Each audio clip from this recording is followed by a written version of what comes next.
Hello everyone, कैसे हैं आप लोग? ठीक ठाक हैं? और विंडोज की इस क्लास के अंदर वेलकम करता हूं मैं आप सबको। और इंशाल्लाह इस वाली क्लास के बाद आपको मजीद विंडोज की बहुत सारी चीजें समझने में आसानी होगी। लाइक सेटिंग्स आज हम करेंगे। इससे पहले हमने स्टार्ट मेन्यू किया था, तो स्टार्ट मेन्यू की जो जो मेन फीचर्स है आई होप आपको समझ में भी आए होंगे। और स्टूडेंट्स प्लीज आप लोग अगर आपको वीडियो समझ में आती है तो लाइक किया करें, ताकि मुझे फीडबैक मिले आपकी तरफ से। अगर आपको कोई इश्यू है तो भाई आप कमेंट्स भी कर सकते हैं। इवन मैं कोशिश करूंगा कि जो मैंने इतनी मेहनत की आपके लिए, इतनी सारी चीजें बताई, अपने एक्सपीरियंसेस शो किए आपसे, तो वो बेसिकली वसूल हो गए। अब यहाँ पर हम बात कर रहे हैं कि ये तो हमने कर लिया सब कुछ, ठीक है। हमने जो जो उसके यूजफुल इंफॉर्मेशन थी वो कर ली। आज हम करने जा रहे हैं सेटिंग्स पर।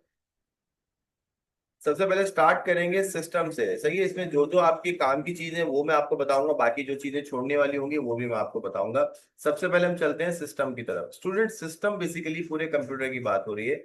एंड एज यू नो कि इसके अंदर ऐसे ऐसे कमाल के ऑप्शन है जो शायद हमें नहीं पता। सबसे पहले नाइट लाइट। आपके कंप्यूटर में ये वाला ऑप्शन आपकी ब्राइटनेस को एडजस्ट करता है अकॉर्डिंग टू योर आईज। और आपके मोबाइल में आई कंट्रोलर के नाम से ये ऑप्शन होता है। अगर आपने नहीं ट्राई किया तो आज जरूर कीजिएगा। ये नाइट लाइट पे चला जाएगा। ये थोड़ा सा येलोइश इफेक्ट आता है, जिससे आपको पता है आंखों के लिए जो ब्लू कलर होता है हमारा वो बहुत ज्यादा डेंजरस है। इवन जैसे मुझे भी आई इन्फेक्शन हुआ हुआ है, तो ऐसे किसी को भी प्रॉब्लम हो सकता है जो खासतौर पे स्क्रीन पर हर वक्त काम करते हैं। तो उनके लिए ऑप्शन बड़ा जबरदस्त है। आप नाइट लाइट ओपन करेंगे तो अंटिल 9 PM तक ये खुद ब खुद ऑटोमेटिक चलना शुरू हो जाता है। इसके अलावा आपके पास इसकी सेटिंग्स में अगर आप जाएं तो उसकी स्ट्रेंथ को आप, जैसे अभी वो कह रहा है कि आप ऑन कर दें, अभी आप, तो मैंने कर दिया उसको ऑन। ठीक है, अब आप देख सकते हैं कि मेरी स्क्रीन के ऊपर बिल्कुल ऐसा इफेक्ट आया जैसे बारिश होने वाली होती है ना, बिल्कुल वैसा ही इफेक्ट, कि बिल्कुल आपको सूरज की रोशनी हल्की हल्की नजर आती है। और ये थोड़ा सा वार्म लाइट की तरह होता है। इससे ये होता है कि आपकी आंखों पे फर्क नहीं पड़ता है।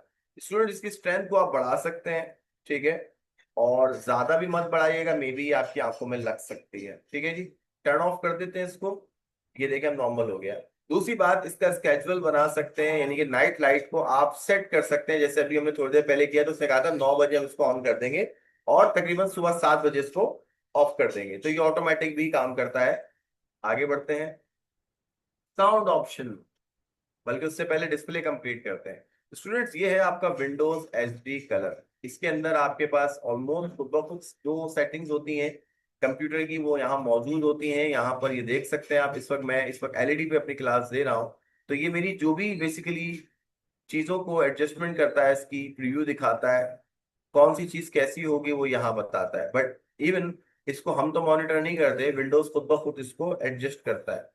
आगे बढ़ते हैं, आपके पास है display size, size of text apps and other items. इस वक्त स्क्रीन का साइज आपके सामने 100% रेकमेंडेड आ रहा है। सारी चीजें फिट नजर आ रही है। बट अगर आप स्क्रीन को जूम करना चाहते हैं ओवरऑल, तो यू जस्ट क्लिक ऑन 125%। तो ऑटोमेटिकली आपको चीजें बड़ी नजर आने वाली है। और इससे पहले अगर आप इन तमाम चीजों को अप्लाई करें तो आपको एक बात बता रहा होता है कि some apps will not respond to scaling changes until you close and reopen them. इसका मतलब ये है कि आपकी चीजें फुली फिट नहीं हो रही है स्क्रीन के ऊपर। आप देख सकते हैं ऊपर नीचे आपको करके देखना पड़ेगा। तो जूम कर तो देंगे आप, मगर चीजें आपके पास फिट नहीं होंगी। रेकमेंड में अगर आप जाते हैं तो आपकी तमाम चीजें इस तरह से फिट हो जाती हैं जैसे कि अब आपको नजर आ रहा है। तो ये है इसका फायदा। रेजोल्यूशन होता है, पिक्सल रेट होता है, आप कंप्यूटर के अंदर किस रेजोल्यूशन के ऊपर वर्क कर रहे हैं। मेरा जो ग्राफिक कार्ड है वो मुझे रेकमेंड कर रहा है कि मैं ये वाली रेजोल्यूशन को एडजस्ट करूं। तो स्टूडेंट, इससे पहले कि रेजोल्यूशन पे हम बात करें, आपको पहले तो ये पता होना चाहिए पिक्सल्स क्या होते हैं। Pixel is a small dot, बहुत माइनर सा डॉट, जैसे एटम होता है ना, सेम माइनर सा माइनर आप कह लें कि स्क्रीन जो है इन पिक्सल से बनकर, मतलब मिलकर बनती है। और प्लस अक्सर आपने इमेजेस देखे होंगे जिनको जूम करने के ऊपर आपके पिक्सल्स जो है वो फट जाते हैं। तो रीजन ये है कि जितने ज्यादा पिक्सल्स होंगे उतनी अच्छी क्वालिटी होगी। अब मैं आपको एक बात बता देता हूँ कि इस वक्त स्क्रीन पर कितने पिक्सल्स मौजूद हैं, उसकी कैलकुलेशन हम करने जा रहे हैं एक नॉर्मल कैलकुलेटर से। आइए देखते हैं कि इस वक्त स्क्रीन पर कितने पिक्सल्स मौजूद हैं।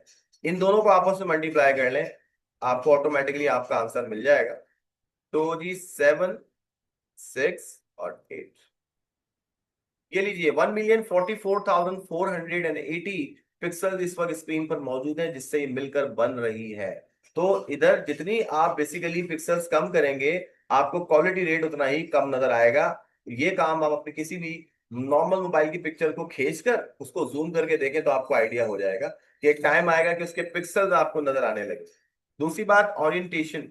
बेसिकली आपके पास जो ओरिएंटेशन होती है या ओरिएंटेशन होती है लैंडस्केप या पोर्ट्रेट होती है। स्टूडेंट लैंडस्केप का मतलब होता है एचडी यानी कि हाई डेफिनेशन, जो आपको थोड़ी सी रेक्टेंगुलर फॉर्म में नजर आ रही होगी। अगर उसी रेक्टेंगुलर को हम थोड़ा सा रोटेट कर दें तो ये पोर्ट्रेट हो जाता है लाइक दिस। अब आप सोच रहे होंगे इसका इस्तेमाल हम कहाँ कर रहे हैं। देखिए आपने आजकल एसएमडी एलईडीज देखी होंगी, जो इनका साइज जो अक्सर रोड पे लगी होती है, उनका साइज आपने देखा होगा। एक तो मैं मॉनिटर स्क्रीन यूज कर रहा हूँ, एलसीडी यूज कर रहा हूँ, उसका साइज अलग होता है, और एक होता है आपके पास पोर्ट्रेट वाली, यानी कि लंबाई में होती है वो। यानी कि अगर हम उसको ऐसे कर दें तो यानी कि रोटेट कर दें तो ऑटोमेटिकली वो पोजिशन वो होती है। दूसरा लैंडस्केप फ्लिप, ये क्या होता है? फ्लिप का मतलब उल्टा, ठीक है, यानी कि लैंडस्केप का पलट जाएगा। यानी कि ये जो इस वक्त पोजीशन वाइज अगर मैं देखूं तो पोर्ट्रेट अगर फ्लिप करता है और लैंडस्केप अगर फ्लिप करता है तो कैसे करता है देखते हैं। लैंडस्केप फ्लिप करेगा यूं, ठीक है, यानी कि ऐसे। अब आप सोच रहे होंगे भाई इसका इस्तेमाल कहाँ होगा। स्टूडेंट्स आपने 360 वाले लैपटॉप्स देखे होंगे जो पूरा पूरा रोटेट हो जाते हैं, यानी कि योगा वाले जो होते हैं, अक्सर आपने देखा होगा योगा के लिए इस्तेमाल किया जाता है, क्योंकि वो पूरा का पूरा फ्लिप्ड हो जाता है। तो उस सूरत में आपका डिस्प्ले भी उल्टा हो जाता है। अगर आपको ये नहीं समझ में आया तो आप अपने मोबाइल को ओपन करें, ठीक है, और अपने मोबाइल की जो पोर्ट्रेट वाली पोजीशन है उसको लैंडस्केप पे करें। यानी कि मोबाइल को जब आप रोटेट करते हैं तो आपने देखा वीडियो भी उसके अकॉर्डिंगली सेट हो जाती है। यूट्यूब पे अक्सर ऐसा होता है, ठीक है, या कोई भी वीडियो आप देखते हैं तो ऑटो रोटेट का ऑप्शन आपके पास होता है। ये कुछ वैसा ही काम कर रहा है। मल्टीपल डिस्प्ले जो है डिटेक्ट होंगे, आइए दिखाता हूं मैं आपको। डिडंट डिटेक्ट एनदर डिस्प्ले, यानी कि ये कह रहा है कि इसके अलावा कोई इसका डिस्प्ले इसके साथ कनेक्ट नहीं हुआ है, ठीक है। यानी कि हालांकि मैंने अभी एलईडी कनेक्ट की हुई है बट एज अ प्रोजेक्टर ये इसको ले रहा है। साउंड्स, स्टूडेंट इस वक्त जो मैं यूज कर रहा हूँ साउंड वो मेरी एलसीडी का है, ठीक है। और अगर मैं चाहूँ तो इसी एलसीडी को बेसिकली कह सकते हैं कि चेंज कर सकता हूँ, यानी कि मैं इस साउंड को अपने लैपटॉप पे शिफ्ट कर सकता हूँ। अब जो भी मेरी आवाज आएगी कंप्यूटर से वो मेरे लैपटॉप के स्पीकर से आएगी, मगर इस वक्त जो आवाज आएगी वो इस वक्त मेरे एलईडी के स्पीकर से आएगी। अब मैं आपको टेस्ट कर देता हूँ। इस वक्त ये जो आवाज आपको सुनाई दे रही है ना, बेसिकली वो मेरी एलईडी की है, ठीक है जी।